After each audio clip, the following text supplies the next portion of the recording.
안녕하세요. 부겐일링입니다. 오늘의 책은 80세의 벽입니다.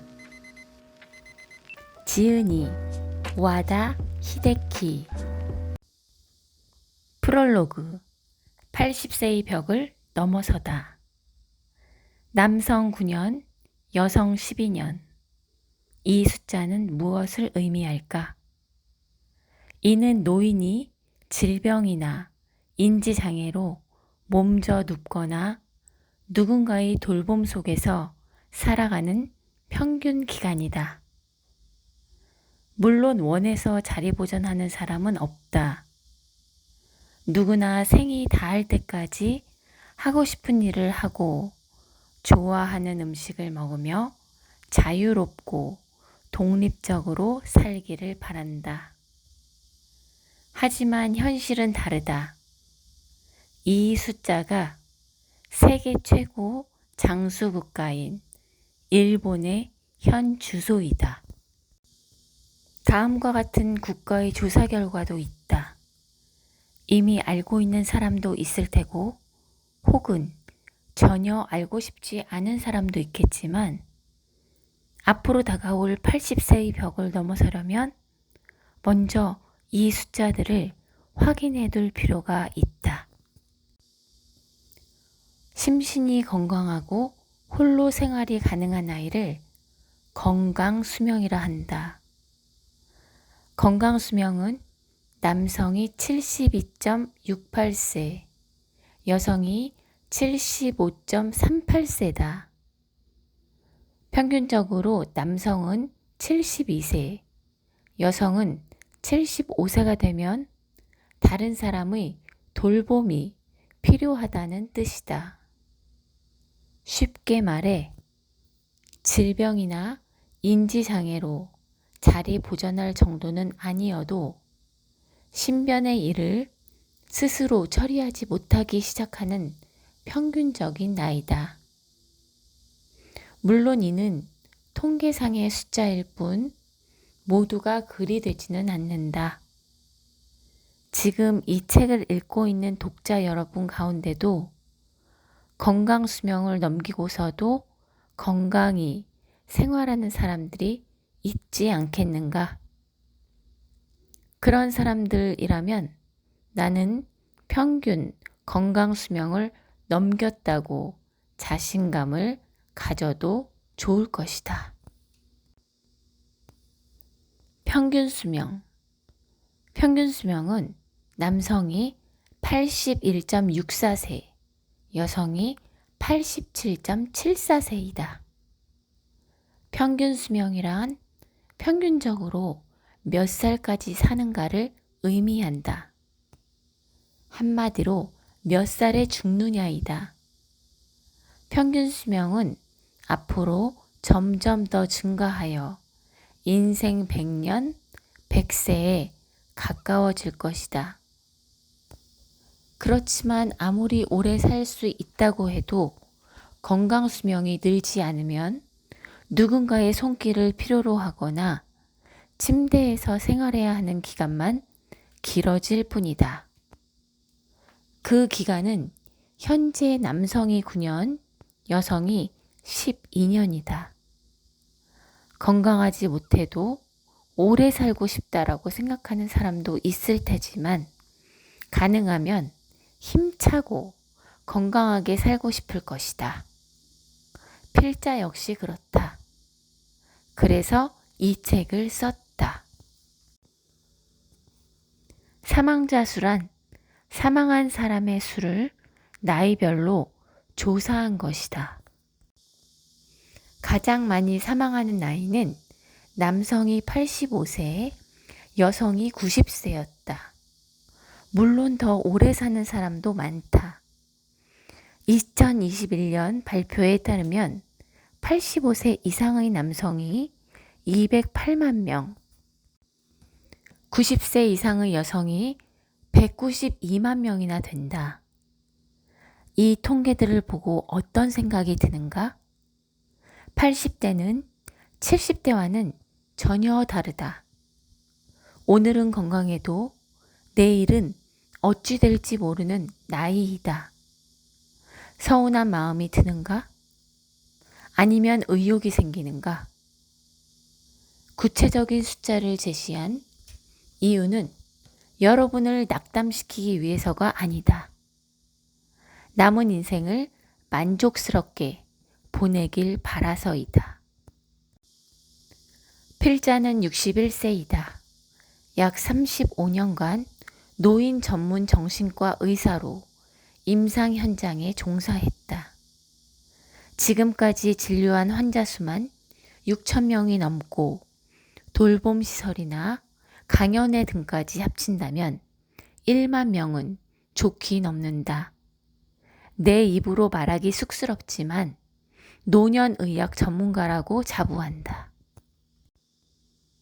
당연한 사실이지만 사람마다 나이도 다르고 체형도 다르다.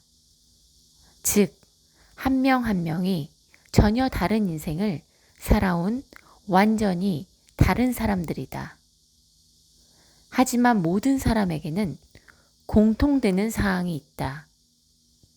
바로 언젠가는 죽는다는 사실이다. 사인이나 나이는 제각기 다르겠지만 죽음만은 피할 도리가 없다. 죽음에 이르는 길에는 두 가지가 있다. 하나는 행복한 길로 마지막에 괜찮은 인생이었어. 고마워. 라며 만족하면서 가는 길이다.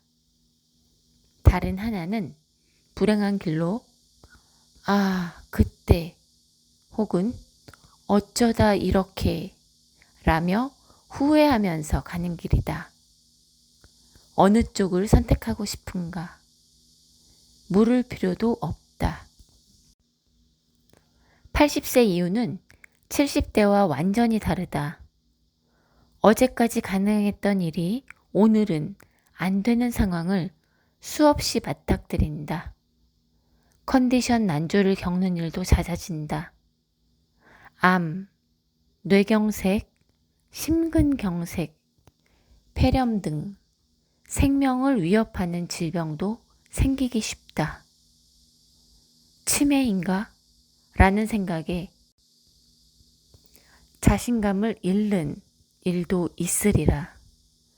배우자나 가까운 사람의 죽음을 경험하면서 고독이나 절망에 사로잡힐지도 모른다.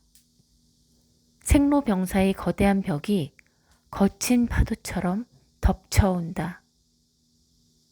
이 책에서는 눈앞의 거대한 벽을 넘어서는 다양한 힌트를 제시하고 있지만 결국에는 단 하나의 결론으로 모인다. 바로 노화를 받아들이고 지금 할 수 있는 일을 소중히 여기는 삶의 자세다. 이것이 행복한 노후와 불행한 노후를 가르는 기준이다. 필자가 오랫동안 근무했던 요쿠후카이 병원은 노인 전문 병원으로 이곳에서는 해마다 100명가량의 유해를 해부하고 연구했다. 그 결과 몸속에 심각한 질병이 있음에도 생전에는 알지 못한 채 다른 질환으로 사망한 사례가 적지 않다는 사실을 알게 되었다. 요컨대 마지막까지 자각하지 못하는 질병도 있다는 뜻이다. 암도 그중 하나이다. 85세 이상의 유해를 부검해 보면 거의 모든 사람들에게서 암이 발견된다. 즉, 80세가 넘으면 누구나 몸속에 암을 품고 있는 것이다. 일반적으로 암은 죽음에 이르는 병이므로 조기 발견, 조기 치료가 필수이다 라고 알고 있지만 사실 꼭 그렇지만은 않다. 요쿠후카이 병원의 연구는 당사자가 인지하지 못하는 암도 있고 생활에 지장을 주지 않는 암도 있다는 사실을 알려준다. 특히 나이가 들면 암의 진행이 느려지므로 그냥 내버려둬도 문제가 되지 않는 경우가 생각보다 많다. 여러분도 이 사실을 꼭 기억해 두길 바란다.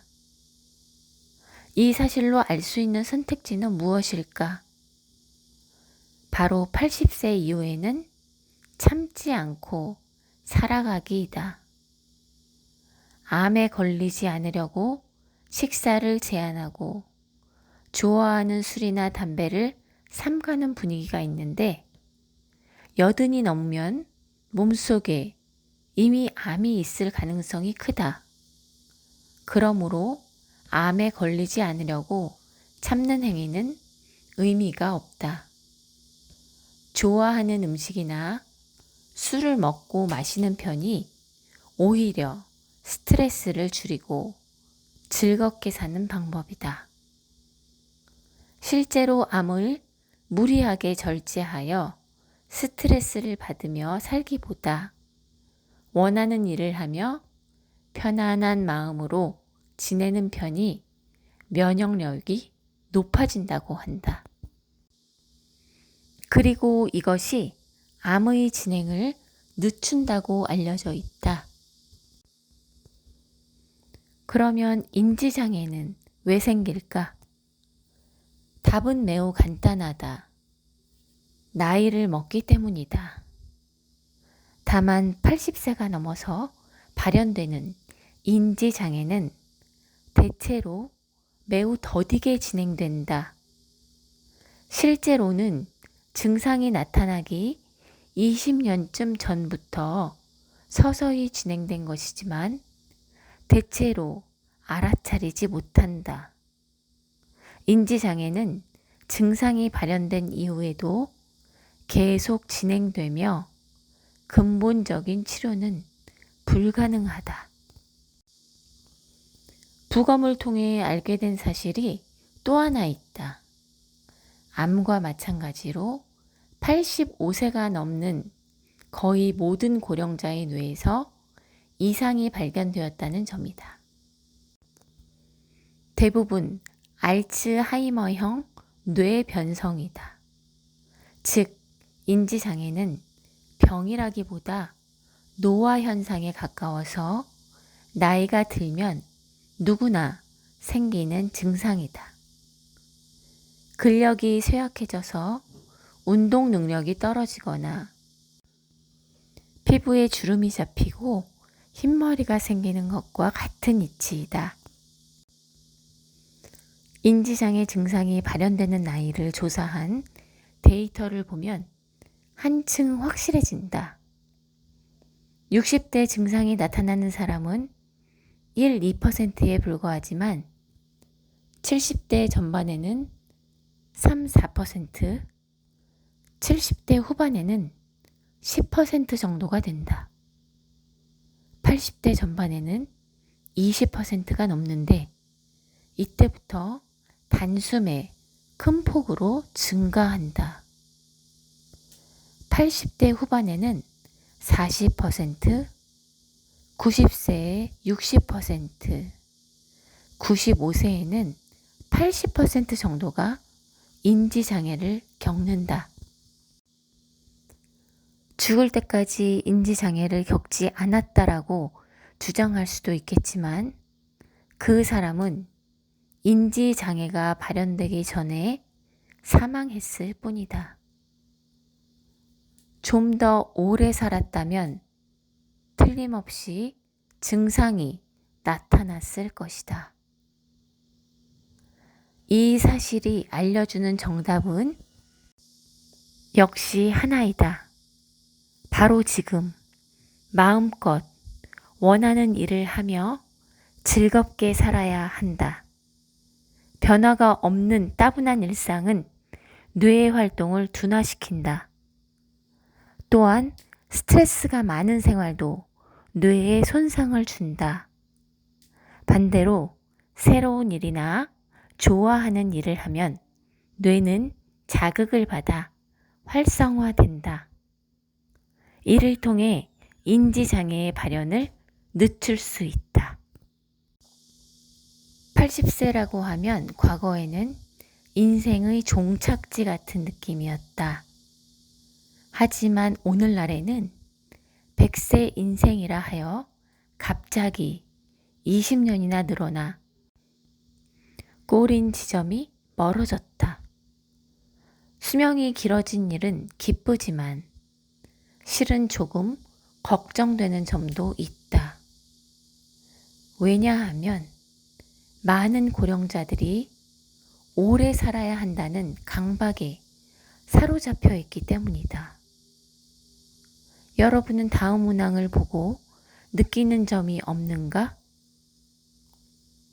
사실은 먹고 싶지만 건강에 해롭다니까 참는다. 몸을 움직이기 힘든데 건강을 위해 무리하여 운동한다. 좋아하는 담배나 술을 건강에 해롭다고 삼간다. 하고 싶은 일이 있지만 이 나이에 라며 참는다. 효과를 느끼지 못하면서도 오래 살려는 마음에 계속 약을 먹는다. 80세가 넘은 사람이라면 전부 자제할 필요도 무리할 필요도 없는 일들이다. 더 정확히는 자제해서도 안 되고 무리해서도 안 되는 일들이다. 60대 정도라면 분명 효과가 있는 방법이겠지만 80세가 되어서까지 참을 필요는 없다. 절제, 운동, 걱정, 신경 쓰기. 가볍게 해낼 수 있다면 문제 없지만 자제나 무리가 따른다면 몸과 마음에는 틀림없이 부담으로 작용할 것이다. 하나하나는 소소한 일들일지 몰라도 쌓이다 보면 확실히 수명이 줄어든다. 100세 인생이라는 말이 도리어 80세의 벽을 높이고 있다. 지금까지 열심히 살았으므로 80세 이후부터는 자기 즐거움을 위해 행동해야 한다. 필자가 처음에 정신과를 택한 이유는 인간이라는 존재에 관심이 많았기 때문이다. 신체보다도 정신에 흥미가 있었다. 그리고 인연이 닿아 28살에 노인 전문 병원에서 근무하게 되었다. 솔직히 말하면 처음에는 불만도 있었다. 환자는 모두 고령자였고 우울증이나 인지장애, 알코올 의존증 등 마음의 문제를 안고 있는 사람들 뿐이었기 때문이었다. 스스로 원해서 정신과를 택했으면서도 좀 더 의사다운 질병을 치료하고 싶다라고 생각했다. 하지만 어느새 그런 고민도 사라지고 오히려 이 일을 하게 된 것을 행운이라고 여기게 되었다. 정신과 의사의 일은 환자의 이야기에 귀를 기울이는 것이다. 이는 환자의 인생을 마주하는 일이기도 하다. 그리하여 상상도 해본 적 없는 삶이 세상에 존재한다는 사실을 알게 되었다. 임상 현장에서는 의학서나 논문의 지식이 전부가 아니다. 환자 자체가 살아있는 교과서이다.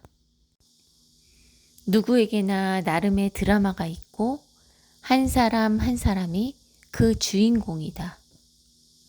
마음의 병을 만드는 불운이나 불행은 누구에게나 일어날 수 있다.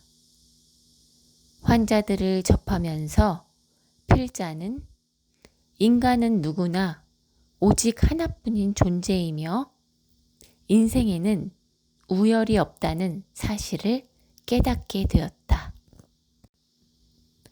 사람의 마음을 다루는 전문가로서 환자를 어루만져야 할 의사가 반대로 환자들에게 깊은 가르침을 받게 된 것이다. 불교에서 말하는 생로병사와는 다른 관점에서 인생을 생각하게 되었다. 이 책에는 지금까지 임상 현장에서 배운 지혜가 빼곡히 담겨 있다.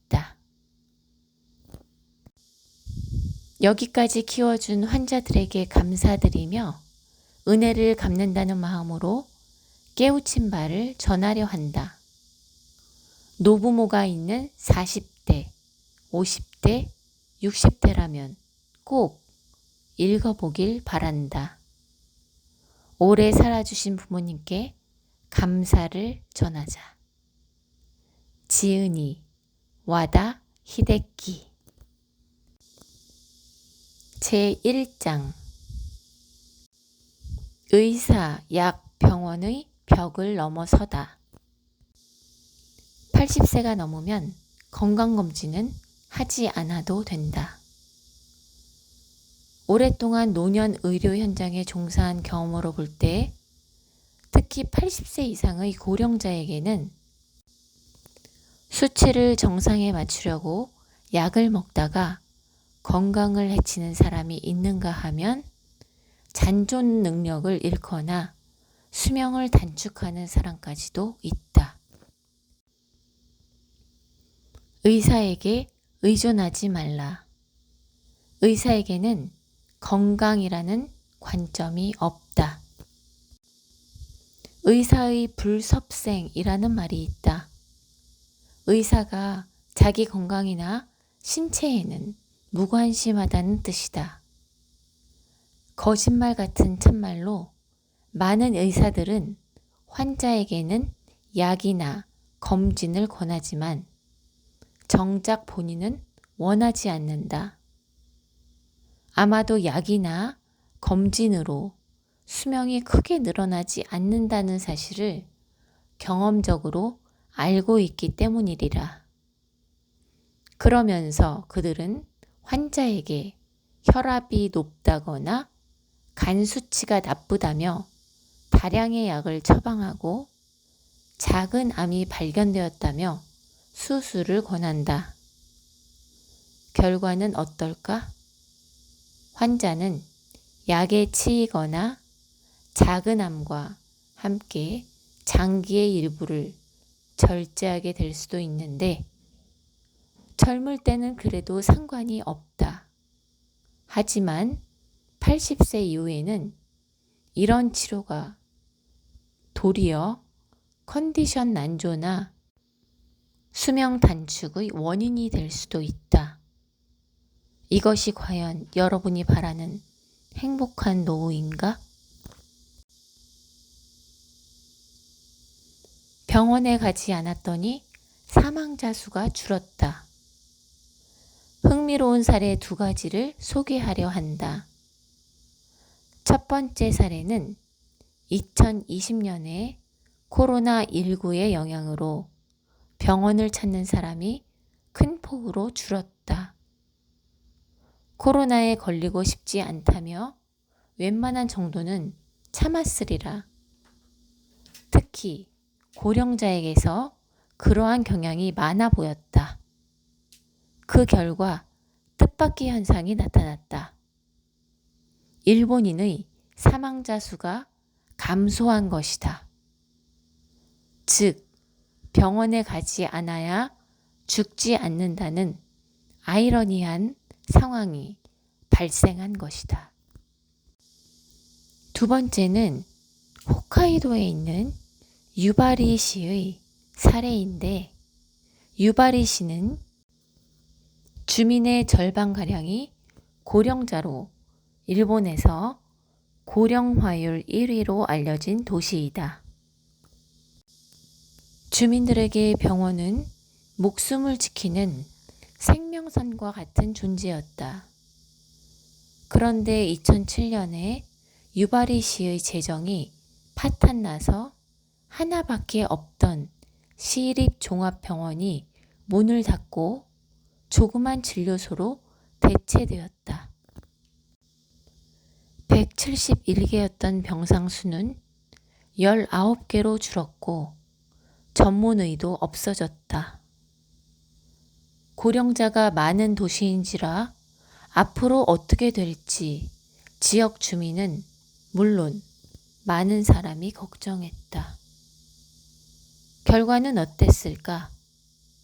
중병으로 고통받는 사람들도 증가하지 않았고 사망률도 악화되지 않았다. 일본인의 3대 사망 원인인 암, 심장질환, 폐렴으로 사망한 사람은 감소했고 고령자 한 사람당 의료비도 줄었다. 겨우 19개의 병상으로 괜찮을까?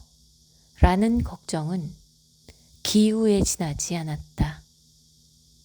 병상은 빈자리가 생길 정도였다. 사망자 수도 이전과 거의 변함이 없었다. 온통 좋은 결과뿐이었는데 이유는 무엇일까? 이 답을 찾는 과정이야말로 현대 노인 의료가 안고 있는 문제점을 파헤쳐 올바른 방향으로 이끌어가는 첩경이 될 것이라고 생각한다. 노인들은 병원이 아니라 자택이나 노인홈에서 노쇠로 사망한다. 노쇠란 질병이 아니라 서서히 몸이 약해져서 사망에 이르는 것이다. 천수를 다한 죽음이라 할 수 있다. 노쇠로 인한 사망은 대체로 가정이나 노인홈 등에서 생을 마치게 된다. 유바리시에서는 병원의 수가 줄어서 어쩔 도리 없이 재택 치료로 전환한 사람들도 많았지만 환자 본인이 입원을 원치 않아서 재택 치료를 선택한 사례도 많았다. 85세가 넘는 고령자는 몸 안에 여러 개의 병의 씨앗을 품고 있다. 하지만 병원을 찾은 80대 환자에게 의사가 나이도 있으니 그냥 지켜봅시다 라고 말할 순 없다. 따라서 선택은 환자의 몫이다. 병원 검사를 통해 병을 찾아내어 약물이나 수술적 치료의 방법으로 수명을 늘릴지 자택이나 노인홈에서 좋아하는 일을 하면서 여생을 보낼지는 의사가 아니라 환자가 선택해야 한다. 80세가 넘으면 병은 완쾌되지 않는다. 일반적으로 호전되다가도 좋지 않은 부분들이 잇따라 나타난다. 냉정한 말이지만 이것이 나이를 먹는다는 말의 실상이다. 일본에는 약복용과 수명에 관한 대규모 비교조사 데이터가 거의 존재하지 않는다. 따라서 약을 계속 먹어야 오래 산다는 근거는 어디에도 없다. 그저 자기 소신껏 사는 것이 제일의 방법이다. 의사에게 수치가 높더라도 건강한 삶을 우선하고 싶다라고 말했는데 들어주지 않는다면 좋은 의사가 아니다. 그런 의사는 환자가 거절하면 된다. 선생님이 그리 말하니까 선생님 눈밖에 날까 봐서 의사의 안색만 살피며 참는 사람이 있는데 약을 먹어야 오래 산다는 확실한 근거는 의사에게도 없다.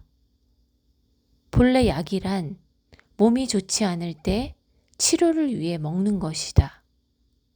오늘날에는 오래 살려고 약을 먹는 사람이 많지만 관련된 근거에 대한 조사나 연구는 제대로 이루어지지 않고 있다. 약은 몸이 아프면 참지 말고 복용하면 그만이다. 머리가 아프면 두통약을 먹고 위가 아프면 위장약을 먹으면 된다. 필요할 때 필요한 만큼만 먹는 것이 약의 올바른 사용법이다. 필자는 에필로그에서 인생 100년의 벽도 넘어서다라는 글을 썼는데요. 인생에는 다양한 의미의 오르막과 내리막이 있지만 오르막에서도 내리막에서도 행복은 생각하기 나름이라고 말합니다. 인생의 마지막 단계에서는 다른 사람의 돌봄을 받게 되거나 자녀의 원조를 받는 일이 늘어나죠. 이를 꼴불견이라고 생각하면 불행이지만 감사라고 생각하면 행복이라고 합니다. 갓난아기는 아무것도 할 줄 모르지만 사랑을 받지요. 뽀얗고 토실토실한 얼굴이 무작정 귀엽기도 하지만 상대방에게 몸을 맡기고 모든 것을 온전히 받아들이는 모습도 사랑스럽기 때문입니다. 사람은 돌봄 속에서 성장하고 마지막에는 돌봄 속에서 죽어갑니다. 이것은 당연한 이치이죠. 아기처럼은 아니더라도 마지막에는 고맙다라며 순순히 받아들이는 자세가 바로 행복으로 이어지는 길이라고 합니다. 행복에 이르는 또 다른 힌트가 있다는데요. 바로 아이들의 즐거워하는 모습입니다. 아이들은 사소한 일에서도 즐거움을 느끼고 항상 웃음을 잃지 않지요. 무엇보다도 무슨 일이든 즐기는 능력이 있습니다. 행복이란 무엇인가에 대한 답은 사람마다 다르겠지만 필자가 생각하는 최고의 행복은 바로 즐기는 능력이라고 합니다. 즐길 수 있어야 진정한 100세 인생이고 80세의 벽을 넘어서 앞으로 20년 하루하루 새로운 도전을 즐기라고 권하면서 이 책을 마칩니다.